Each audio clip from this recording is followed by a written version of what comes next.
What's up, guys? This is Zach from Like Moths To Flames, and this interview is with House of Freaks.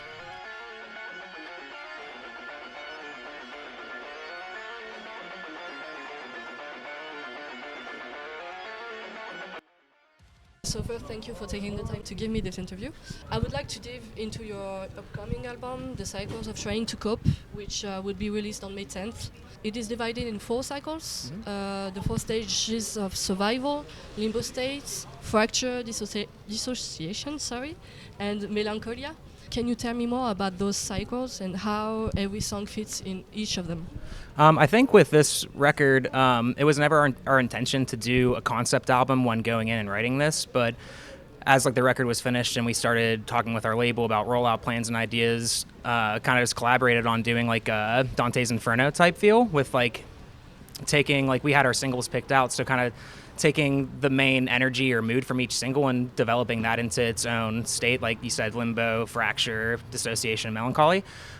So we kind of just build it around what songs we chose, and then, like I said, what mood and vibe went into them. And the label really helped us smooth everything out with that. And we think since we weren't initially doing a concept record with this, I think having this kind of rollout plan after the fact kind of just helps package the record into a whole cohesive listening experience for the fans. And I think that's something really cool that the band has never really done. So it feels a little bit more tied up than just a collection of 12, 10 songs, you know? Mm-hmm. So Kintsugi offers a metaphor on Japanese art of repairing broken pottery with gold. Indeed, you made a parallel with the human experience of seeking light in the dark to birth good from bad. Could you please develop this idea behind this metaphor and how it came to you? I feel like that general theme is something that is explored throughout the record, but I think Kintsugi really puts it in the most broad way. I think when Chris writes his lyrics, he's writing from personal experiences he's going through or things he's dealing with in his own life. I think with the main lyric, when it breaks, what peace am I left with? I think that's what inspired the title for Kintsugi, because it kind of is the opposite effect, because the title or the song is talking about things breaking and this and that, but the title is kind of offering a solution to it. And I also think just after we finished the record not long later, we went to Japan, we did a tour there and whatnot, and I think having some of that experience also kind of helped flourish the idea to come, because it's oh wow, there's a word for this and these people have it, and it was really cool to be there, and I think it's kind of just us paying a little bit of homage to them as well. But yeah, that's pretty much the idea behind Kintsugi. Nice.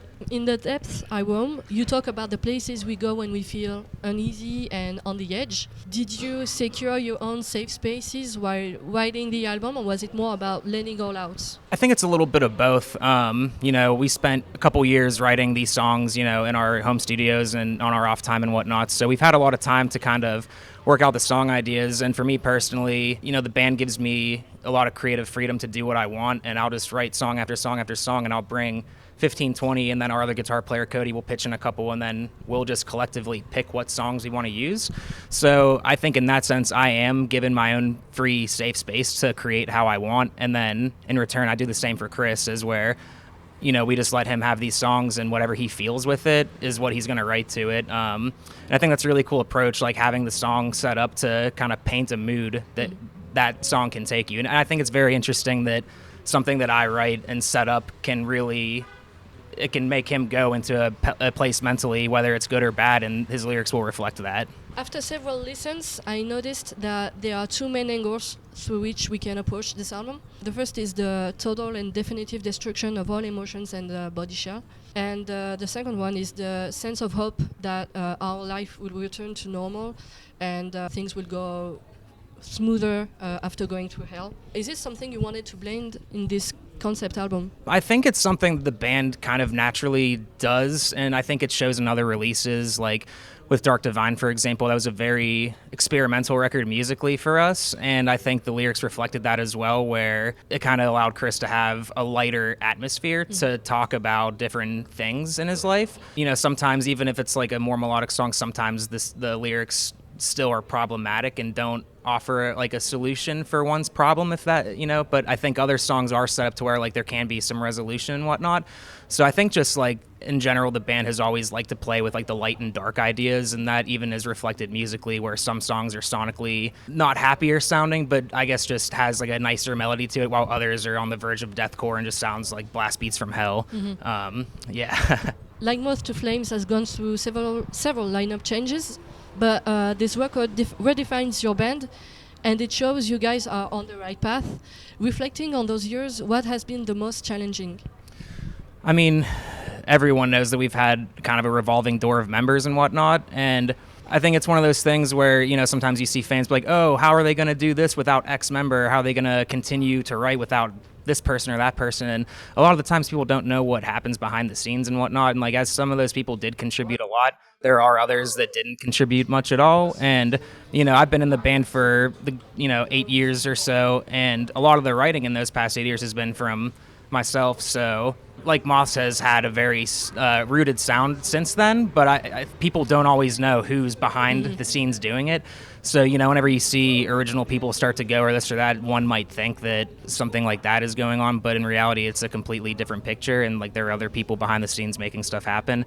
But I mean, it's always a struggle. Sometimes it sucks to lose friendships, or, you know, other times it's kind of a weight off your shoulders that someone's gone, because whoever wants to be here at the end of the day is going to be here, and you got to put in the work to do it. And clearly this lineup of dudes, it's reflected in the record that we're putting out, so we're here to stay. Nice. Some more lighter questions to finish this interview. Sure. So, the artist you would love to work with? Ooh, I would love if The Used would take us out on tour. I know that's like a different genre, like kind of, but I grew up listening to them. One of my all-time favorite bands, like Burt McCracken, was a hero to me growing up, you know. And, you know, we've been able to tour with bands like Senses Fail, which are in that same kind of pool, and that's another band that was very important to me growing up and whatnot. So the fact that we got to do that was a huge bucket list thing. So it's like, if we got to tour with Senses Fail, maybe The Used could take us out one day. And if y'all ever hear this, please and thank you. What do you listen to at the moment? I try to keep up to date with like the current music scene, and, you know, who's putting out new records or EPs. One that stuck out I listened to the other day, Greyhaven. They put out a really good EP called Stereo Grief. Silent Planet, they're always on the rise and always like reinventing themselves and putting out awesome stuff. So, and even like bands like Devil Wears Prada that we're on tour with now, like we all grew up listening to that band, and it's really cool to be here with them and whatnot, and, you know, getting to experience that. So, but aside from like metal and whatnot, we all listen to all kinds of different stuff, so it's all over the place. Sometimes when I'm just chilling, I like to put on like those lo-fi hip-hop playlists and stuff, just to like kind of mellow out and like not have to think too much. An artist you've discovered lately? Oh, let me take a look through my phone and see if that can help me. See You Space Cowboy, their new record is, all the singles from it have been awesome, so I'm really excited for that to come out. They're like an up-and-coming band on the rise. Obviously, new Alpha Wolf was amazing. Better Lovers, their new stuff is great. I love Better Lovers. Yeah, I just bought the first EP last week. This year has been an amazing year for music, and it's only, April, May, so we have a long way to go. I guess it's not really a recent band I've found, but probably within the last year. So they're, I think, from Norway or something, like Frostbit. They're a very like proggy gent. I don't even know how to, I don't want to misgenre it, but yeah, they're very awesome. They're doing really unique stuff with like whammies and pitch shifts and really crazy guitar sounds, and they're a really talented band, and I think it's cool to be finding bands from another country that I've never even seen or heard of until, you know, a friend of a friend hears it and passes it along. I think actually Chris from our band showed me them. Thank you so much for your time.